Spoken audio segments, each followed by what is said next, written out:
Yo, what is up guys, Daddy is back, and before I get into this gameplay here, I wanted to show you something. I mean, I don't record every game I play. I record, I don't know, maybe half or like 60% of them, maybe 75. But when things like this happen, I really need to show you guys because this was god awful. I started chewing the clock in the third quarter. As you saw, we won 48-7, and that one was just a Hail Mary bomb pass by Tom Brady. But look at this. Look at this. He threw 9 interceptions. 9. Amazing. He only had 10 completions, but he had 9 interceptions. That's just insane. And let's see his team. 1, 2, 3, 4, 5, 6, 7. I think I might have had more guys catch his passes than what he actually did. Ridiculous. It was just insane. I mean, I can't even tell you. I think we had three picks by Connor Barwin, and those were all just CPU picks. They were just ridiculous. Flat ones that I was able to take back. Kerrigan, Eric Reed was a user pick. Eric Berry was a user pick. I think Talib might have been a user pick. But yeah, it was just, it was god awful. There's such a thing as knowing when to quit, and this guy did not know when to quit. He kept throwing it, and I mean, 3 picks by Connor Barwin. It was just not his day. Not his day. But yeah, I figured I'd show you guys that. It was ridiculous. I really wish I had this gameplay because it was like back-to-back picks. And then in the third quarter, once it started, I pretty much just started chewing the clock because it just stopped being fun, and it was actually painful to watch. But anyway, into the gameplay. Enjoy. Yo, what's up, guys? So, got my gameplay here, and as you saw in that little cut I had before, that game was just ridiculous. 9 interceptions. You gotta know when to quit. And I have to give a disclaimer for this video. I think I was either rendering videos or something was recording, or I had something going. I might have even been streaming a game or something, and some of the video gets choppy as the Marco Murray just goes bananas through the center there. It's just ridiculous. I mean, when you're untouched to the end zone, that's what you get. And get a user pick here with Eric Berry. He had that curl route sitting right there, and I take notice to it. But anyway, so yeah, into the gameplay. My disclaimer is, while I was recording this, there's a couple plays that I think there's like tear in the video, and I apologize for that. I really try not to post videos like that, but as you're gonna see, my opponent, he ends up not having too good of a game here. He actually does really poorly, but he does have a couple plays that he was kind of killing me. Like he runs a trail play out of this bunch set, and it kind of was hurting me. And it wasn't that it was hard to cover, because like normally I'm fine on the trails, as long as I get some CPU help on the second one. But on the first one, he was killing me. He had like Mohamed Sanu, and that wasn't even the problem, because Eric Berry, the MVP edition, can easily keep up with him. It was the fact that there was so much lag, and I don't know if you guys can catch in the game, but playing it was so laggy. Like even picking plays and stuff, as CJ Spiller decides to put the ball on the ground. I guess give my opponent a shot here. Just ridiculous. I mean, you get just like regular tackle, then you put the ball on the ground. And somehow Troy Aikman does not go down here. That's uncharacteristic, I'd have to say, of Troy. And here comes the trail play, and he burnt me on the first time. But after seeing it one time, you know it's coming. And but anyway, he kept staying in this set for some reason. He liked these bunch sets, which I don't like bunch sets. As you can see, the lag spike come in there, and just totally killed me. But anyway,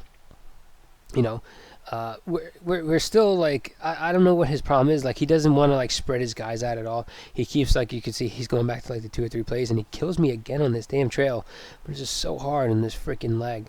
So at least be kind to the people you play with. So if you're working on some like third world country, like bandwidth or something, please don't play Madden. I mean, it's just a couple bucks more. You can get a little bit better bandwidth and not just make it suffer, because it can't be fun for you either when you're going with lag like this. As we get the stop here on first and goal, and we're out in the pump block formation, and he just can't even get a pass off. Again, come on that pump block. That pump block, I will say, the zone or man, whichever one you want to do, does really good for the for down there at the goal line, especially if you get someone who comes in and just wants to QB sneak it or whatever, like I do, or do the fullback dive. It seems to bottle it up pretty well, and whatever. But we're still trying to get this out route, but get tackled inbounds. So we can't get that field goal. It would have been nice to at least have a 2-possession lead instead of just a one, because I felt like we kind of dominated in the first half. Just doesn't show it on the scoreboard. But whatever. We get a chance to return at Cordell Patterson here, and he does a good job getting up the field. Maybe a couple more points of speed, and he might be gone. Still got to find a better returner, but for as of right now, I guess he's good enough. Still going to this run game, and I can see these little holes that I can kind of squirt through, but instead I get like these animations where he puts his hand on the back of the blockers in front of him, or whatever, as opposed to just pounding through the hole like that one. Escobar got to give me just a little bit better block. But yeah, so game's going all right. I mean, you guys can watch it if you want, but I want to talk about what's coming up this week. This week, coming up this Sunday, is a big game for the Cowboys. It is a huge game. I mean, it is Cowboys versus the Eagles, and this is pretty much for all the marbles. We win this, and we pretty much win the NFC East, as long as we don't, crap the bed in the last 2 weeks, because we still got the Colts we got to play, and we still got the Redskins, and we want some redemption definitely on the Redskins, and especially on them damn Eagles. Those Eagles killed us, destroyed us as we get pick here to lead. I think this is one of the plays that I had a tear on. I apologize about that. And here comes another play where it just tore, and also had some lag, so the ball kind of lofted out there. Almost gets a pick six. That'd have been killer. But I mean, we're able to, hopefully, get that drop, and we're just gonna run the ball. Hit him with the little halfback screen here. Does a good job breaking this tackle. But DeMarco Murray can't pick up this first down. So what are we gonna do? We're gonna come on and get the fullback dive. But anyway, so back to the Cowboys game. Big game this week. I'll be definitely watching it. If you want to hit me up on Twitter during the game, go right ahead. It's just at JerseyMike88. It's also posted on my homepage if you guys want. But yeah, so I can't wait for this game. NFC East is one of the few ones that are looks like they're going to change. Leaders, hopefully, if the Cowboys can get the win. Other ones are the NFC South, which is just god awful this year. It's sad that a team with a losing record quite possibly is going to go into the playoffs. And watch this. We get the tear coming in here and just freeze, but we got the touchdown. So we got that touchdown there, so it was looking good. But yeah, the NFC South just, yeesh. I almost want to say that one of them just shouldn't go. You just played so poorly. Look, you got to have at least a winning record to make the playoffs. But that's not how it is. And whatever. I kind of would like to see the Falcons get in there, because I think they kind of got the raw end of the stick with how many injuries they had throughout the whole year. But they got the tougher schedule. I think actually the Saints have the easiest schedule down there, and then of course NFC East, the Cowboys, not the easiest schedule.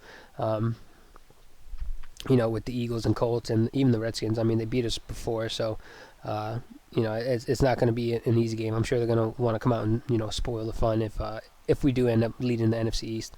But other big things coming up in football is the fact that next year three teams can get new stadiums, and they're done, and they might move, and that's the Chargers, that's the Rams, and the Raiders. And someone had brought it up to me. They're like, why don't they just move the Raiders and the Rams back to LA, which LA is a big big major metropolitan city, so I could definitely see that happening. Them getting one stadium for the two of them. I mean, pretty much doing like the Jets and Cowboys. I mean, it wouldn't be that bad of an idea. And the Chargers supposedly have the worst stadium in the league, because I think the thing's 50 years old or something like that. If not, just correct me down in the comments. I know it's old as hell though. But anyway, last 6 seconds, I'm just gonna chuck it up here, see if Escobar can pull it down. He can't. Gives me the drop. This is the last play of the game. I mean, we just smoked them, even with the lag. But leave a like on the video if you guys liked it. Comment down below what you guys' thoughts. And of course, as always, subscribe for more MUT games, head-to-heads, and all that. And I think I go into the stats here for you guys. Our stats were all right. I mean, it wasn't like the last game where we had 9 interceptions. It was just ridiculous. Peyton had a better, passer rating there. I don't know why he was down in the last game. But DeMarco Murray, big 112, yardage here. Look at that. He was killing me with that Mohamed Sanu. That was all he had, really. But yeah, again, like, comment, subscribe, and I'm out, guys. Deuces.